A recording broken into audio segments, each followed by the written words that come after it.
আসসালামু আলাইকুম বন্ধুরা, আজ আমাদের রেসিপি তিলের নাড়ু। চলুন রেসিপিটা জেনে নিই।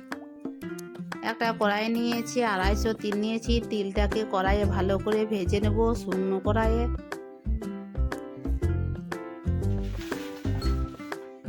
ভাজা হয়ে গিয়েছে, একটা প্লেটে তুলে নেব। এদিকে একটা কড়াই নিয়েছি, 250 গ্রাম গুড় নিয়েছি। সামান্য পানি দেবো, গুড়ের শিরাটা করে নেব।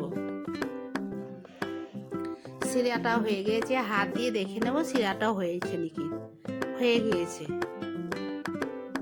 এবার নামিয়ে নেব। হালকা ঠান্ডা করে নেব। ঠান্ডাটা হয়ে গিয়েছে, এবার অল্প অল্প তিলগুলো দিয়ে দেব। অল্প অল্প করেই দিতে হবে। তিলগুলো দেওয়া হয়ে গিয়েছে, একটা প্লেটে ঢেলে নেব বা হালকা ঠান্ডা করে নেব। হালকা ঠান্ডা হয়ে গিয়েছে, হাতে এখানে তেল বুলিয়ে নেব। এর নাড়ু শেপটাকে দিয়ে দেব।